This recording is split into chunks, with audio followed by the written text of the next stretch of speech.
Well, hello again everybody, and welcome back to Cody's Radio Workshop. On the bench we've got today the Fidelity Floret. And just reading from here on the trader sheet, the electrical publications supplement to the Wireless and Electrical Trader, and this was the 27th of July 1963, it says in the general description there, employing a complementary push-pull output stage in a transformerless design, the Fidelity Floret is a 2-waveband transistor portable radio receiver housed in a moulded plastics case. It's wired on a printed circuit panel incorporating 7 transistors and a crystal diode. The waveband ranges 190 to 570 meters medium wave and 1100 to 2000 meters long wave. The IF frequency is 470 kilocycles.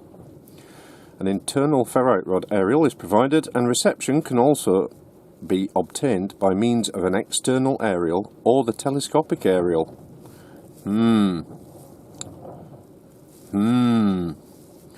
Both of which are inductively coupled to the ferrite rod. Power output is 200 milliwatts. Release date and original price was May 1962, and it was quite a respectable £9, 15 shillings and sixpence, and purchase tax was extra. So here we go. Here is the Fidelity Floret in its plastics case, as it says in that description there. And the case is in really good condition. There is just one piece, there, that's just come adrift. Now, what I find interesting, even before opening the case up, is just on the side here, you've got a little pocket. Now, I am guessing, and I am only guessing, other ideas down there in the description, down there in the comments. I think that was for a headphone. Yeah, the case, the strap, or the carrying handle, it's in really good condition. Another quirk that I really, I don't know whether I like this. Well, I do, because it's quirky, but you lift up this flap and you can see the dial face, and then when you're done tuning in, you cover it up again. Quite why, I'm not entirely sure. I guess that could be tucked up out of the way inside so that the dial face was on display the entire time. But yeah, that's just another little quirk that I kind of like. So yeah, the case in good condition. All the poppers seem to work, I think, because they're all closed. Let's open them up and we'll have a look at what's inside the case.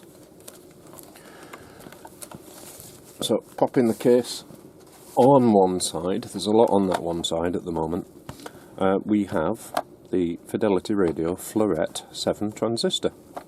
It's got really simple controls, tuning, on and off, volume, aerial socket, as it said there in the description, it's a bit on the wonk there, and an earphone or tape.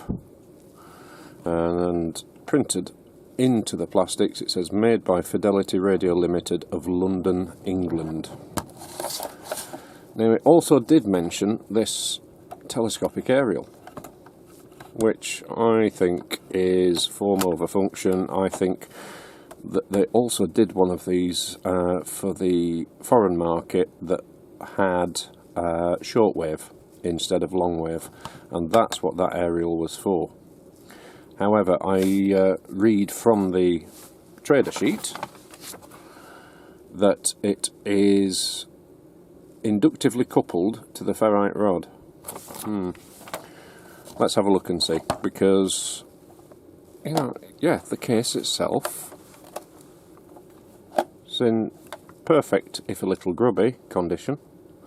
That should clean up really nicely. So what we really want to do is get to the guts of it and have a look inside. So we remove these screws. These look to be the original screws. I do know that Radio Cruncher, obviously his YouTube channel, has covered the Fidelity Floret previously, and I'll pop a link down there into the description for that. Now, just on the inside there, let me see if I can zoom in without getting the reflection from the light, so that you can read along with Cody's. So we've got the model Floret Transistor 7, serial number 157295, made in England by Fidelity Radio Limited. Now obviously this was before Alan Sugar got his hands on the company, because wasn't it Amstrad Fidelity or Fidelity Amstrad it turned into eventually when they all sold out. Anyway, I digress. It says use only the following batteries: Everready PP6, Vido 6006, Dridex DT6, GEC BB26, Siemens TR6, Pertrix PT28, Everready USA 246, RCA USA VS305, Burgess 2N6, Sipel Mazda R0608, and the Rayovac 1602. Now, there's a lot of batteries there that I've never actually heard of. It does say, should the receiver be stored for a considerable period without use, the battery must be removed, which has always been that little bit of common sense, because how many times have we seen where the batteries have leaked because they've been left, you know, in a set, unattended for many months, years. And quite happily, this one still has a battery inside it. It's quite a modern battery, so I'm guessing the person that sold this has tried the battery. Now, I have some of these Varta batteries myself, and they are very good. Whether there's anything in that, I guess we ought to test. And the easiest way to test one of these, we all know, don't we? And we shouldn't do this really, because it, I don't know, it'll bring on Armageddon, but we lick them. And if we get a good fizz, like I just have done, it's a good one. Yep. So, pop that battery on. Now, this was sold to me for parts or not working, so I'm not expecting it to work, especially after looking at the trader service sheet. It says that it's got 3 AF117s. Well, we'll see what we can do about that. But there is a little bit of a hiss, but no tuning. And the volume is working, so the amplifier's good. Let's have a go with the wave band switch.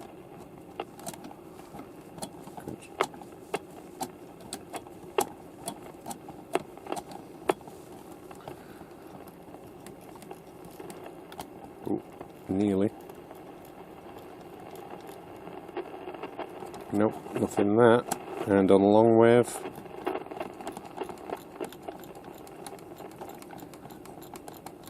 nothing there, but it gets a lot quieter down to the lower end of long wave.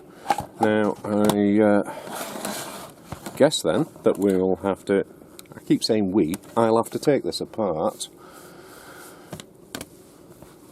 whilst you watch. And see what we can, obviously things like the Phillips cap I would imagine will need changing. The AF117s will need attention. It does say on the board there, it is just kind of printed into there, Fidelity Radio, and then I can't see what that says under there.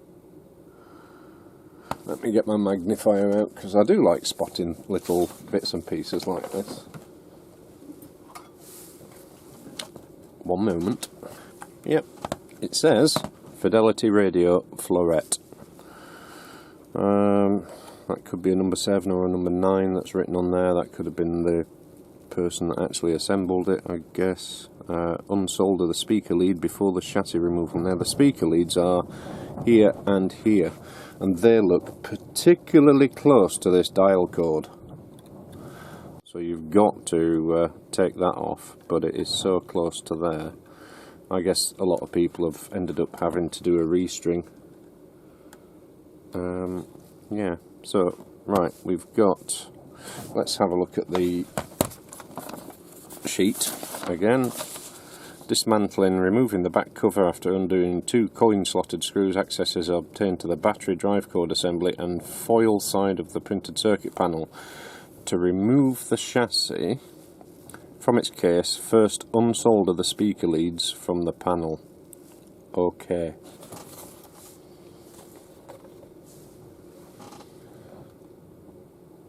Soldering iron on. Here we go, I've zoomed us in. There I go again saying us. I've zoomed in so that you can see what I'm doing, and I am going to be pretty close to this dial code. I have switched to the manual sucker. That's actually sucked up the speaker wire, which is going to be a problem because that is now attached.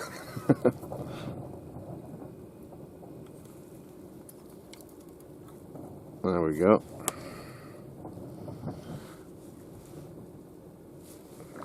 Let's see if we can get that off there now. There we go, that's one speaker wire off. Perhaps when I put this back together, because that is quite short, it might be an idea to replace the speaker wires with something just a little bit longer, and perhaps insulated as well, because that is just a piece of wire. And we'll go for the second one now, which is further away from the dial code. Happy days, we didn't have a dial codage issue. Has that got it? Yep, that's got it in one hit. Good stuff. Right, let's zoom us back out. We'll go on to the next stage of disassembly. Take out the 2 hexagon pillars and shake-proof washers. So we've got a hexagon. Where are we? Hexagon pillars. There's one pillar, and there's the other pillar. Are they going to be loose enough? Not quite. Let's try. Yep. So this one is a 6BA nut spinner. To remove the pillar, just unscrew just to get it moving. It's a 6BA nut spinner, or spanner, or socket to remove those, and then I'm guessing that they're the same size. There's one. Now it did say plural, so there should be another one as well. Or maybe that was a typo. I think it was a typo. Let's see if we can lift that out now.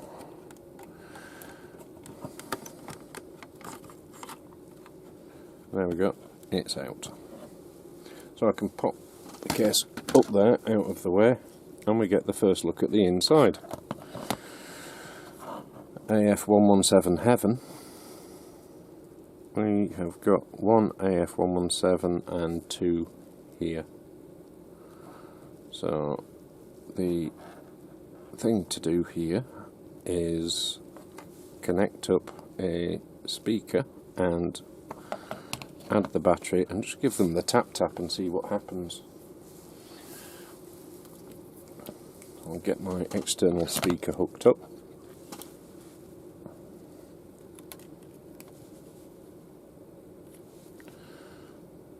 Crocodile clips straight on there.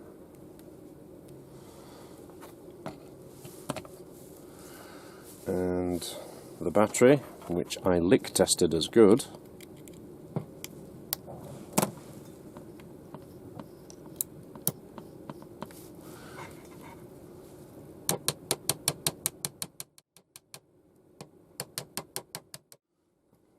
Can you hear the popping?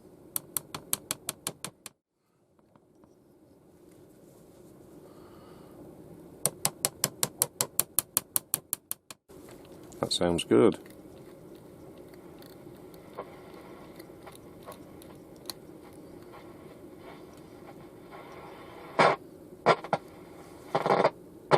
Dirty switch.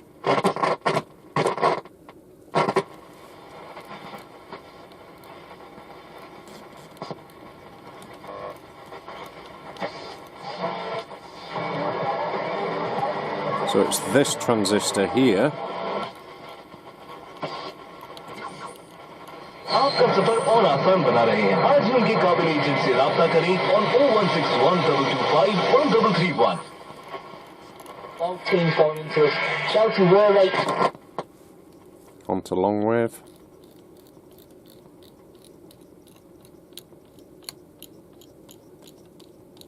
Nothing at all on long wave.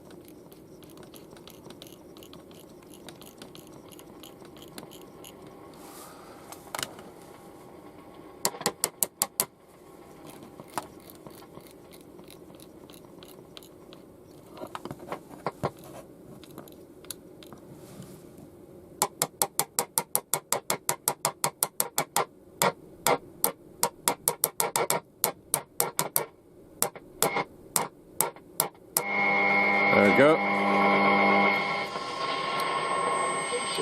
Do I think, though, that we should be getting children back to school as a priority in March in England? Absolutely. And we need...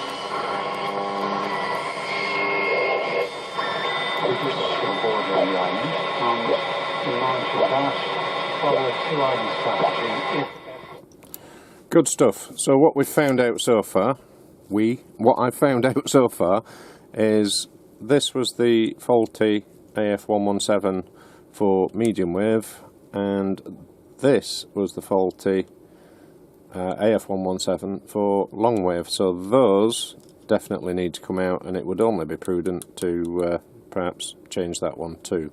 So that's what I'm going to go ahead and do now off camera, is take those out and replace them and see what happens, how we get on.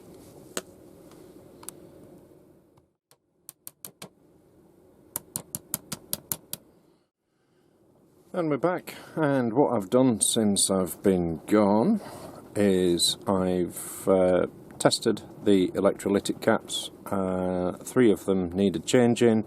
They were all 160 microfarads. I don't have any 160s, they've been out of production I think for a while.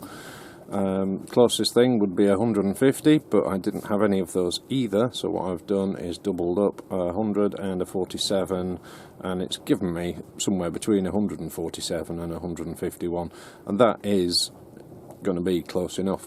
Now the other thing obviously that I've also done is zapped the transistors. One of them, the long wave one, really didn't want to play for a while, but it seems to be working okay now. The other thing to note is, whilst you're working on these, particularly with the red circuit boards, is the tracks lift, and I had issues with that as well. I've just noticed I've got a cap leg there that needs snipping off. Pop on the battery, and away we go, I suppose.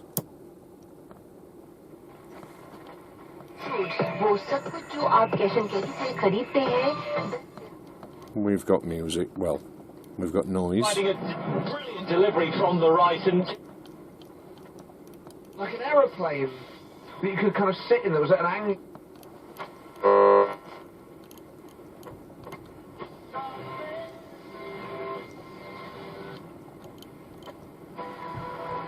It's quite sensitive actually, just tuning through. It'd be better with everything in here switched off, so it's not picking up the RFI. Just have a chance. There was a massive scramble in front of the goal, but don't. See if we get anything down the other end.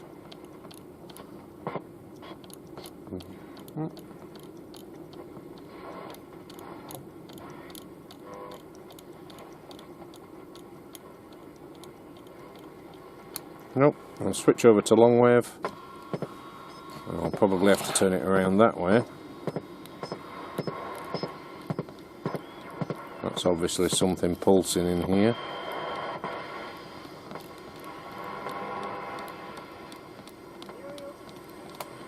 Oh, very quiet. I'm afraid Mr. Blackman thinks we're frivolous. Yeah, said Air. Or maybe.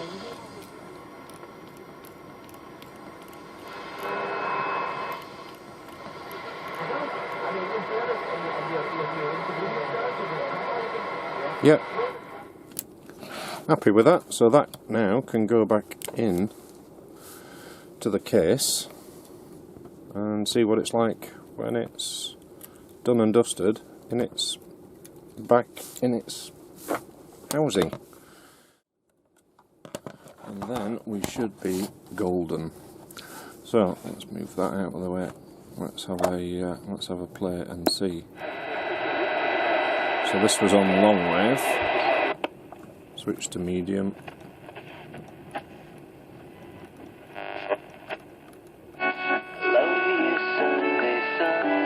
There we go. I'm not going to labour on any music channels. 01612881000 is the number to talk to our sales team. Oh, I didn't do that on purpose. Does the aerial look make absolutely any difference at all? Not really. Should have just popped up on the video printer. They play in the National League, but what that has done, Pat, is remind me that 606 is in its usual slot this evening.